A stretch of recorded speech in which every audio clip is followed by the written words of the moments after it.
Yes. Itu bisa tadi apa ini?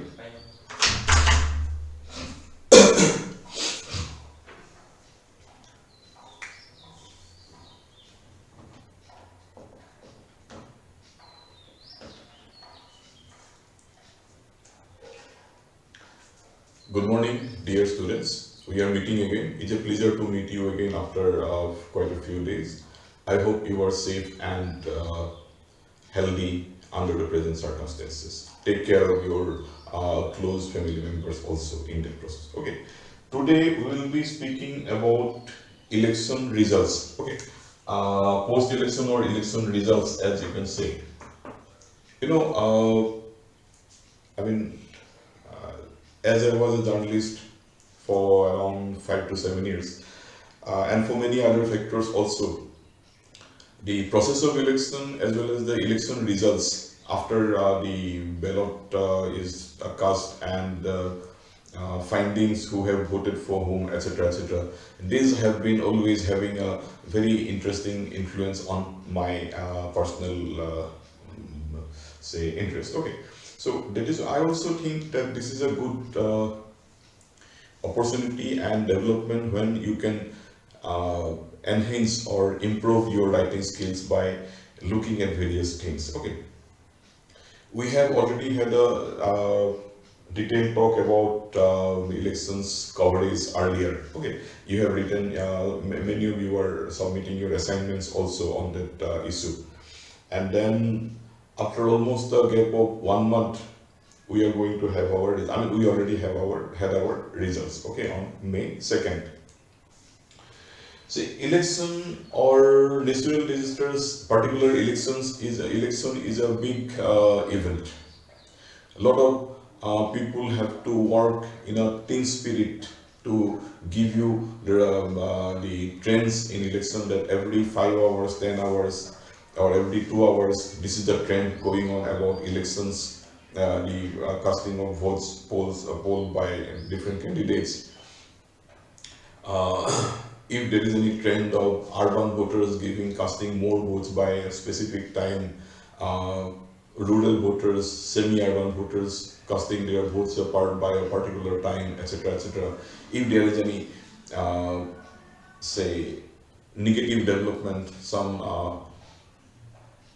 technical issues hampering elections, etc., the casting of votes, etc., etc. All these things make a lot of scope. I mean, they offer a lot of scope for writing news as well as research, and you need a good team for reporting on the elections, because when it is parliamentary elections will be happening all over the country, Kashmir to Kanyakumari, Gujarat to Mizoram, Assam, etc., everywhere. Okay, so first of all, if you are from Assam or if you are from Bengal, if you are from Maharashtra, your local election trends will be more important, then followed by trends in your region, then at Delhi or other places. Okay, that way you need quite a big number of quite a big team for tracking election trends and the casting of votes, etc. Even in Assam is a big place. We have 126 assembly seats, and West Bengal they have 247, I think, and Tamil Nadu has around 300 or 400 seats. So there it will require much more people, and you have to have a proper team spirit, coordination to report about the details of the election process in each and every state. Okay.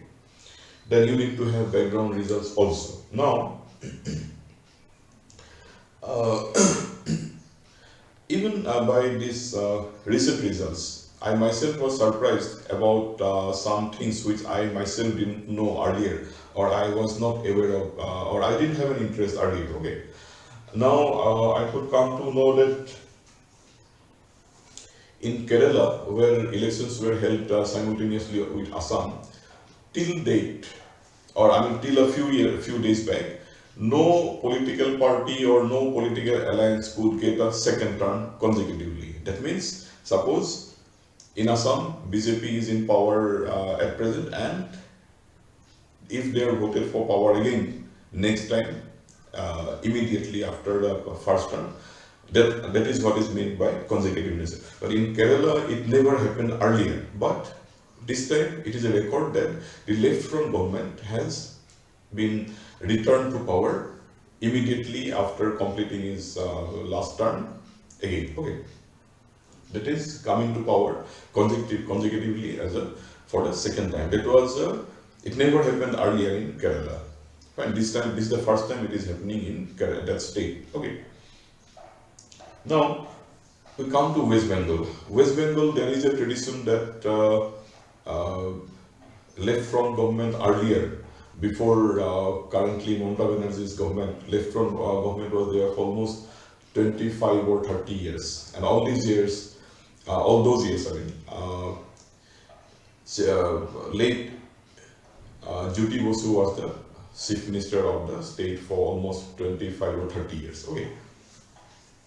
Then Mamata Banerjee came, and it will be surprising to know that this is the third term Mamata Banerjee is getting. Okay.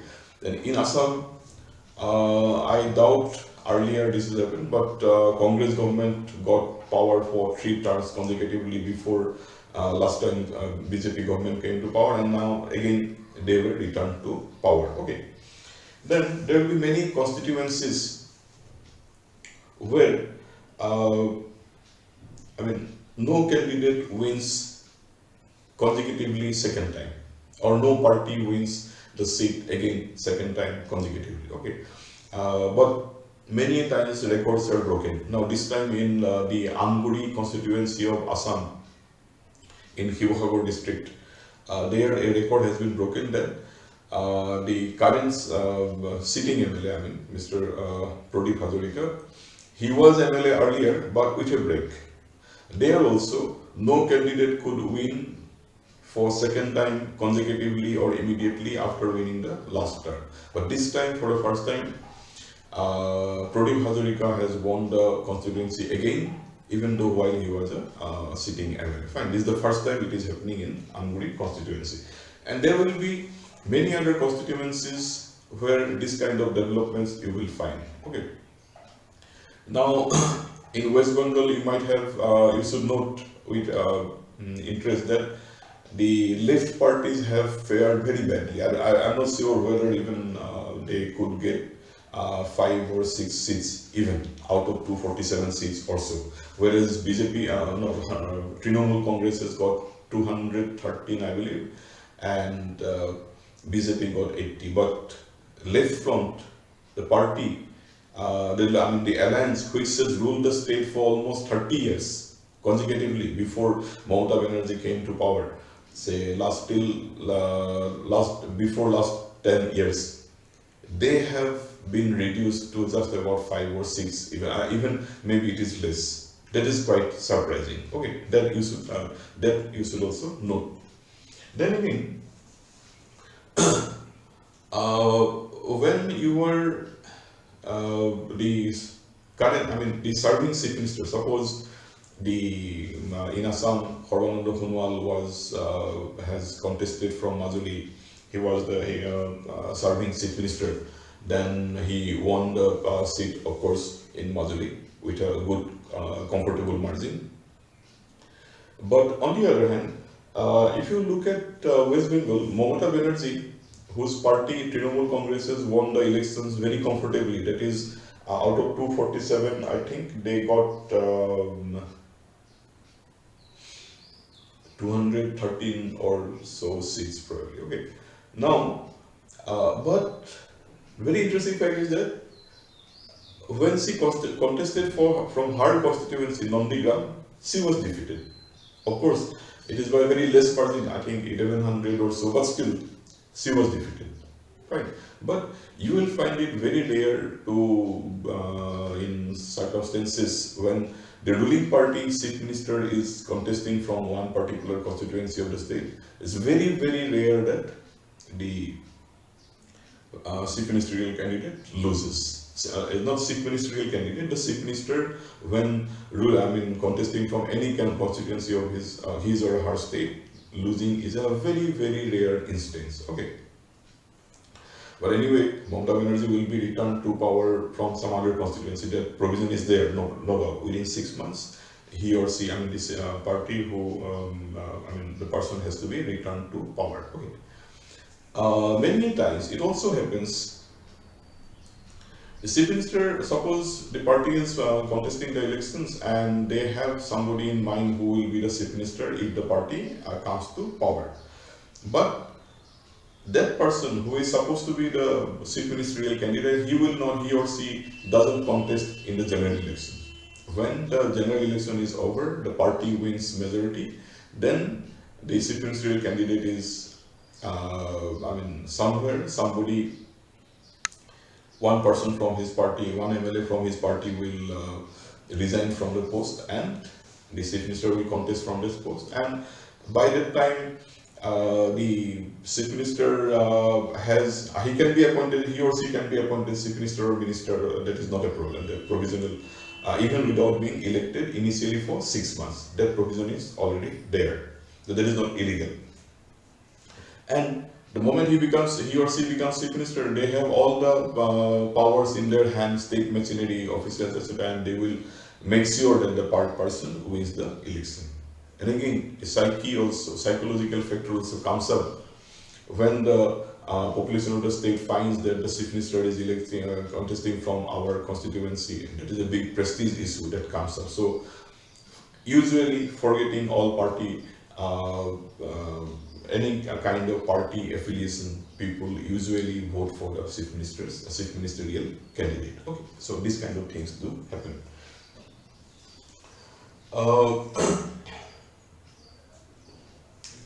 There is something called psephology, which probably I have earlier told you. Psephology. Psephology. Psephology is nothing but analysis of voting pattern and some things related to elections. Okay. Many people have an interest. I personally don't have an interest in it much, but many people do have an interest, which they analyze. And exit polls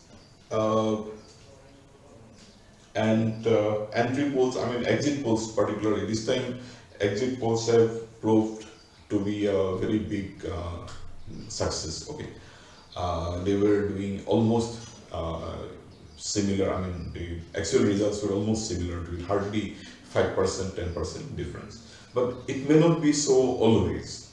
But again, when you can predict such results through exit polls or entry polls, not entry polls, basically exit polls, that is a big success. I remember in late 1980s, while I was in my higher secondary class,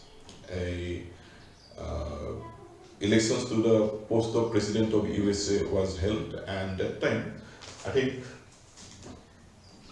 George Bush Senior was contesting the elections. Then I don't remember the other person. The third person who also, usually in USA, the ultimate fight between fight for the presidency is usually held between two persons, usually. But that time, in a very rare case, the third person also appeared, and he was finally, I mean, he went to the final round for the contestant. I still remember the person's name was, I mean, the person who won actually, who became successful, he was Mr. George Bush Senior.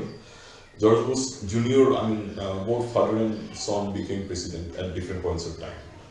And against George Bush, other person I don't know, the third person who just came into the elections, I mean, he also came through proper means, of course. His name was Mr. Ross Perot.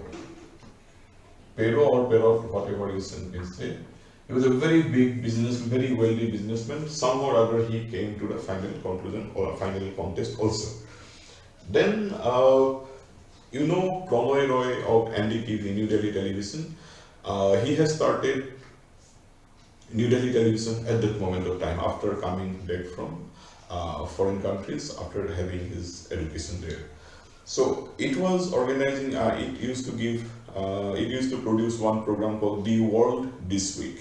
It came on Fridays, and it was an overall summary of major happenings all over the world. Okay. Now, there I still remember Prodol gave an analysis that that time the psychological study as well as the exit polls were coming to prominence in a major way.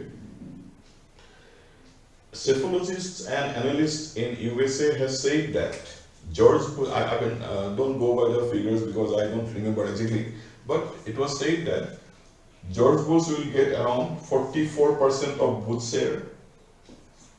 The other candidate, serious candidate, will get around, yeah, Ross Perot will get about 17% of the votes total which were polled. Okay, so 44, 54. The other person will get 39, I believe. How much it makes? 100?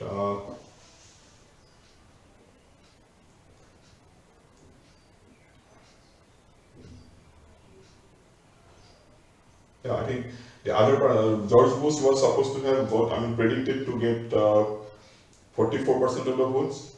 The other person 39, and Ross Perot was supposed to have got 70%. This I distinctly remember even now.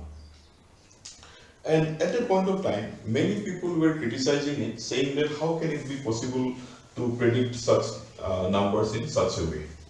And they ridiculed it and they criticized it very badly that this is not going to be so. But imagine when the election results were finally out and the statistics were given, the candidates received, I mean, it was found that all the candidates received votes exactly as it was projected. Fine.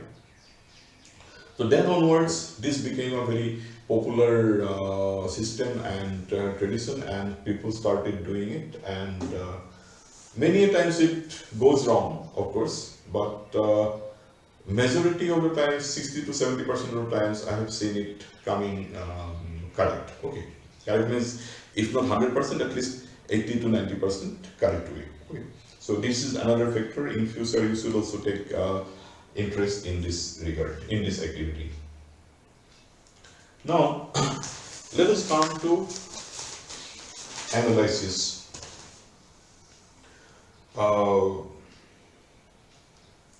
Whether you can say psephology or other studies, there is an organization in India, in Delhi, it's called Lokniti Foundation, and there is another institution in Delhi called Center for Studies of Developing, Center for Studies in Developing Societies, CSDS, Center for Studies in Developing Societies, and Lokniti. It is and both of them are non-governmental organizations, and the Hindu also has some interest in it, and all these three organizations, Hindu, CSDS, Center for Studies in Developing Societies, and Lokniti, they carry out a very detailed and exhaustive research every year. Not every year, every time general elections come up, and they come up with very effective analysis of the issues. Okay. Their studies multi-pronged or multi-aspect studies. Say, for example, what kind of issues the parties are taking up, and what kind of issues the people are taking up seriously, and then what kind of candidates, etc., etc., everything. Okay, I mean, a lot of things are covered in it, and it is a very reliable study. Try to search into Lokniti CSDS Hindu election analysis study. I think you will get the details. And if you look at it, you'll also be able to have at least some idea about the methodology they use and how you can go about in future. So it is the May 4th issue of Hindu, where they have given on the front page they have given the summary here. Local issues crucial to voters in across states as per the survey, and in their middle page, page 7, they have given the details of its major summary of its findings. Okay. Methodology used: Assam, Kerala, Tamil Nadu, West Bengal, etc. even language used, the social profile of the people who were surveyed, etc. Go and have a look at it in its website. You will get a very big, very comprehensive idea about how this kind of things should be carried out and done. Okay. Now, then comes speculations. Speculations. Okay. What is a speculation? Speculation is making guesses or thinking about what is going to happen after a certain activity. Say, for example, elections were held. Everyone, if not everyone, for many people there might be an anxiety, and not anxiety personally, but there might be a curiosity to know who have voted for whom. And the way now who have voted for whom and which party got how much of the votes, etc. etc.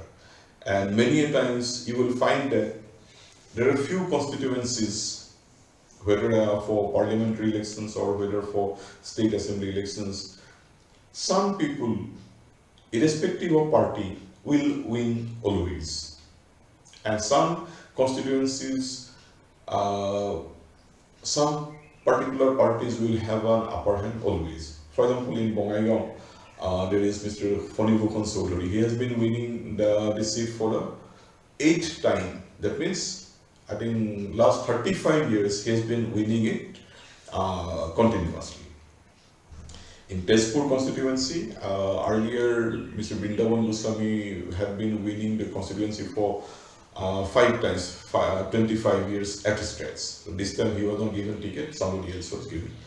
Similarly, in Nazira, under Hiwahagor district, that constituency belongs to earlier ex-chief minister, very successful chief minister, Mr. Hiteswar Hoikia has represented, and now his son, Mr. Devobrata Hoikia, has been winning the seat for quite a long time. It hasn't gone to anyone else. Okay. Interestingly, for those of you who are in Assam, you will find that in Hiwahagor district, they have 5 constituencies: Nazira, Thaura, Hiwahagor, then Amguri, and another one I forgot. Now. Out of 5 constituencies, Amguri went to Assam Gana Parishad, but all the others went to non-BJP parties. Non-BJP parties mean basically Congress. That is another very interesting thing. And Hiwahagor town constituency, that was for some time earlier, it was under Communist Party of India. There was a person called Pramod Gogoi who won that seat for quite some time. And then it was with Mr. Pranab Gogoi, who died, who was Speaker of Assam Assembly, who was a Congress strongman. And now it is Mr. Akhil Gogoi. Fine. So it never went to BJP ever. Okay.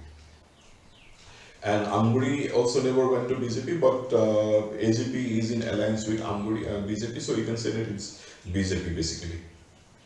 So those kinds of anecdotes also you should keep in mind time to time. Okay. Now,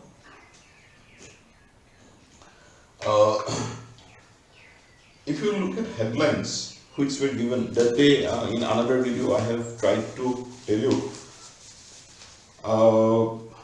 This is from Amar Assam. I don't think this is a very catchy and interesting headline for such a big issue.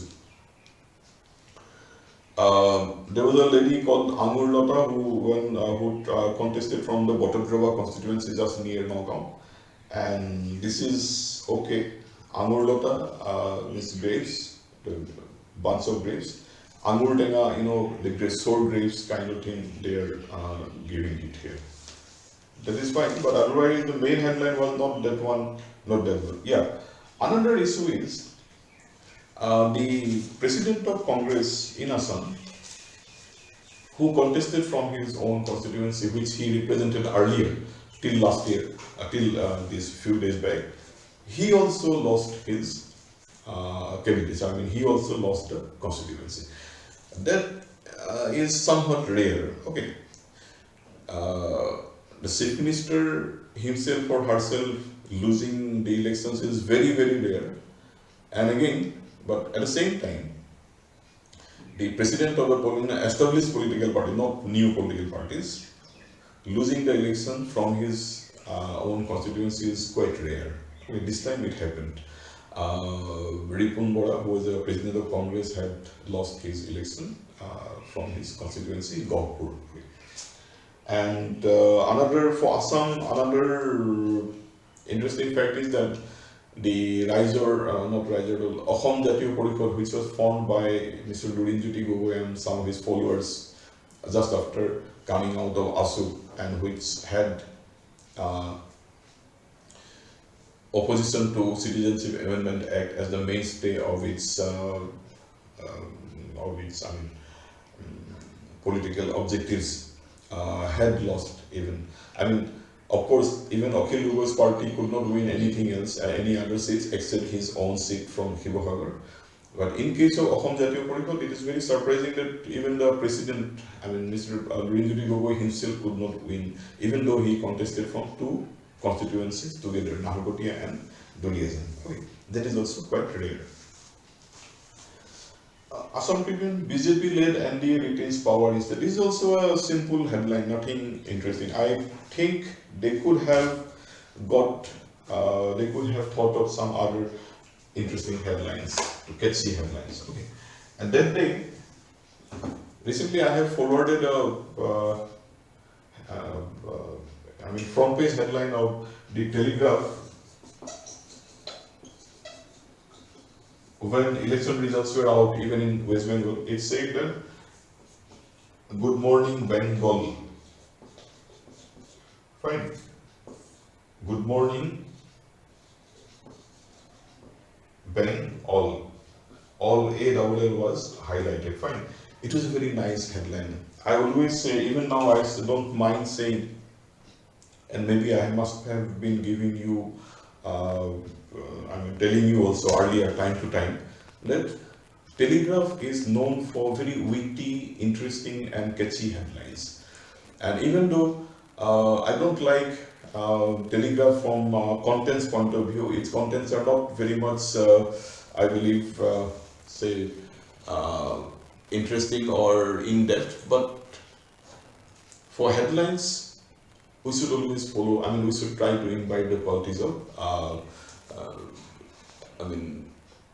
Telegraph. That is very interesting. Okay. And Telegraph still retains that edge over others, all other Indian newspapers. And the overall get-up also, the front page, the, what do you call it, make-up also, arrangement of the papers. Telegraph is, I believe the Telegraph is the best paper in Indian context, right? If you go by the physical look of the paper. So those things you should try to imbibe or look around when they give such good headlines. Okay. While talking about elections, in Hindu I have got another one very interesting news item. Kanstop reports on court remarks. You know, the Madras High Court, there was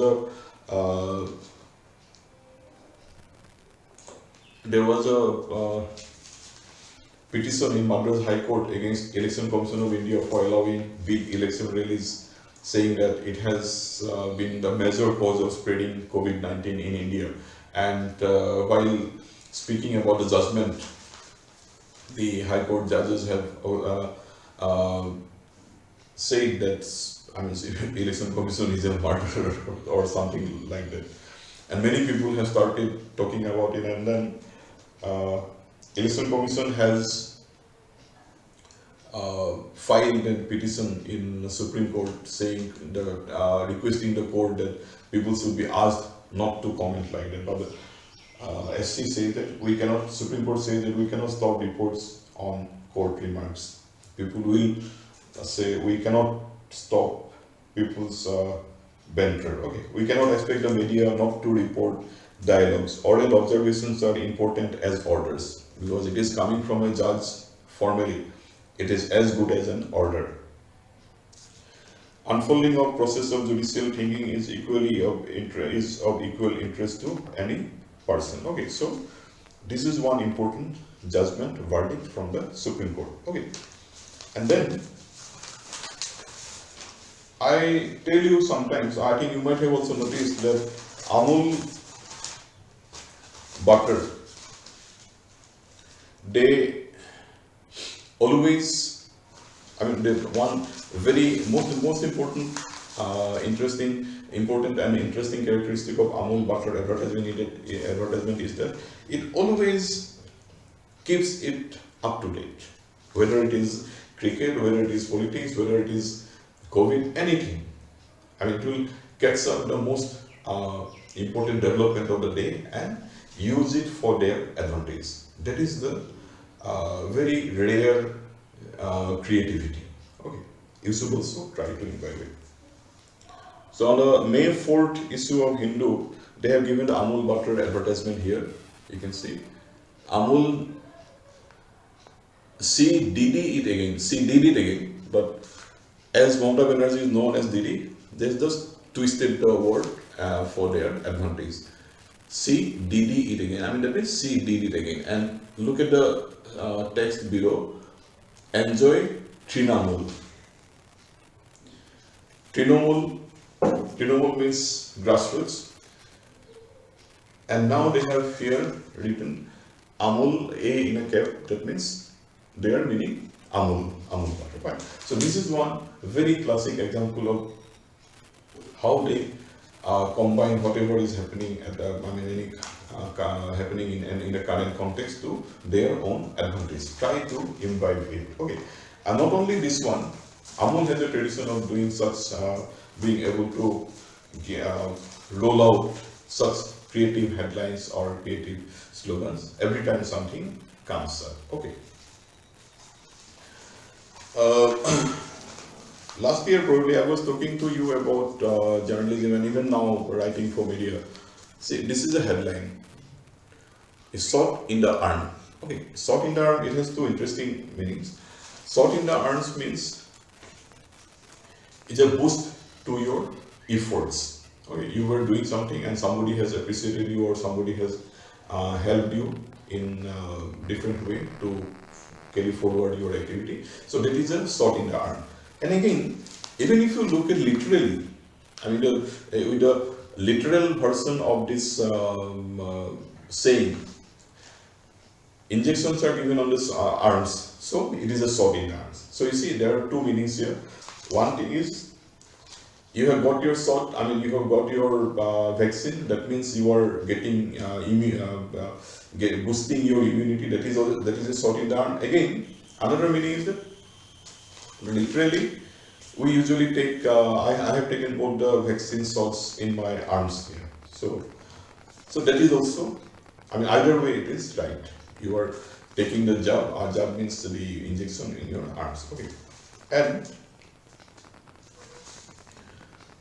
here, you see, in the beginning of the caption, there is something called the big battle. Really difficult to understand. Big battle. That is called catchline. Catchline. I think I have tried to tell you earlier also catchline. Catchline is given, headline, as you know why it is given. Catchline is given to highlight something in an interesting way about anything. And finally, you have the caption. So, headline is not given many a times. It's given in smaller times, smaller occasions.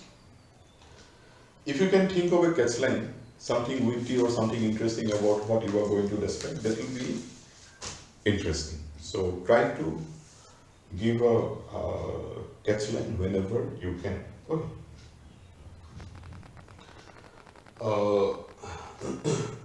Then again, you see, I spoke about speculation. Who is going to become chief minister? not going to be who will not become ministers. Last year there were a lot of ministers. I mean, lot of ministers. Means the last year's ministers who will be again some becoming ministers. Some of them may not become ministers again, or even some of them may have lost the elections also. Those are also interesting analysis which you can write. Okay. Then again, as you can see, election results were declared on May 2nd. 2nd was Sunday. So May 3, 4, 5, 6. Today is 6th. Fine. 4 days is a quite long time in election politics. Now, you must have seen that in Tamil Nadu, Stalin, the chief minister, the chief minister designated, the leader of the winning party, Stalin has already went to the governor for saying that I have been selected as the leader of the party and so I should be appointed as prime minister. I think Kerala, I'm not sure whether they have gone there or not, but their chief ministerial candidate is already fixed, Mr. Pinarayi Vijayan. In West Bengal, DD Mamata Banerjee has already taken oath yesterday, I believe. Okay. But in Assam, today is 5th, today is 6th, I think. 3, 4, 5, 6, yeah, today is 6th. This is 4 days, fine. But still now, it hasn't been clear who will become the chief minister. This is one problem which in the long run or in future will weaken the party's position. That means there has been lot of if not many, but there has been some amount of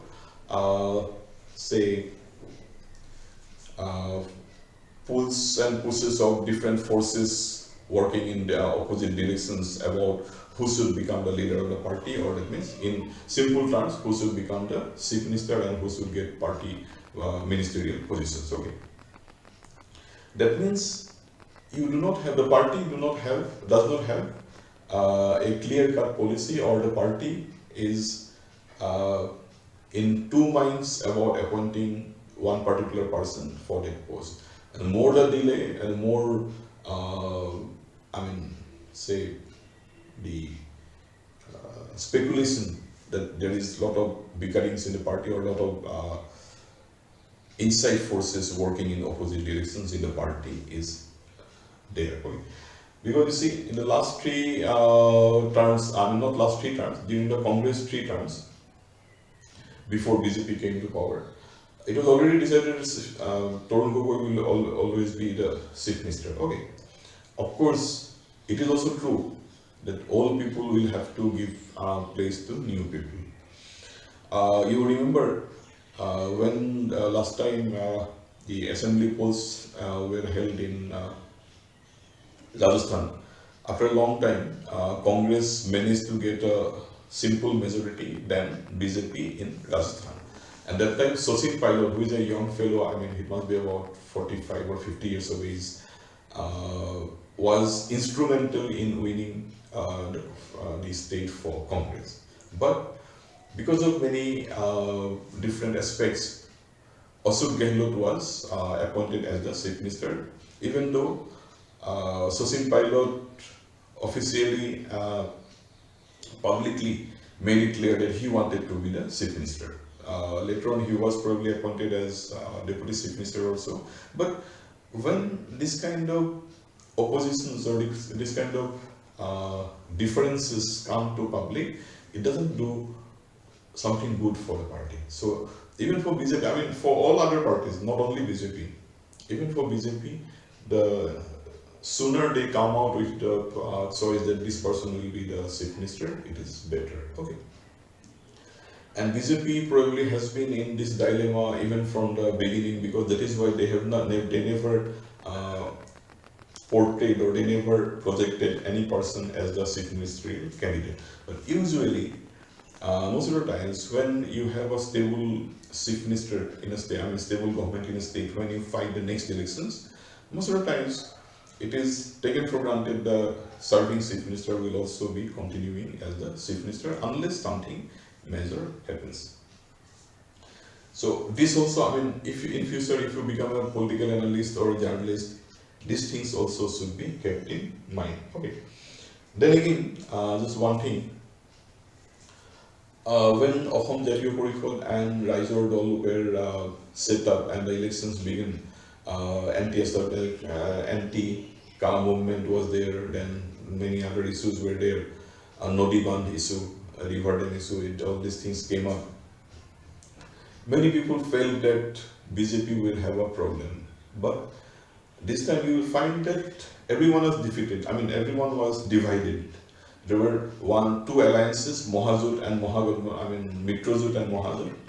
I mean, it was an alliance of political parties, but later on, Raizordol said that no, we cannot align with AIDUF and Congress. Then Ahom Jatiyo Porishod said that no, we'll never align with anyone. So ultimately, it has actually worked in favor of the ruling party because you were not being able to put up a fight together. As you know, united we stand, divided we fall. This is very much practically true in politics, especially and under current circumstances. That is why Raizordol got only one position, that too from the president in Shivasagar town constituency, and Ahom Jatiyo Porishod did not even get even the president could not win the elections. Congress increased its vote share, vote share as well as the seat share few times more than last year. AGP, which is an alliance of BJP, which came to power against about the immigrants, illegal migrants issue, actually lost few seats than it had last year. Okay. So all these things should be analyzed properly, and you can write a lot of features or articles on these things. Okay, so let us stop here for today. We'll meet in a few days' time to talk about some other issues. So stay safe, and take up and you carry out all the protocols or regulations which are asked for, so that you can stay safe and the society can stay safe. Right? Remember, tough times never last, but tough people will do. Okay.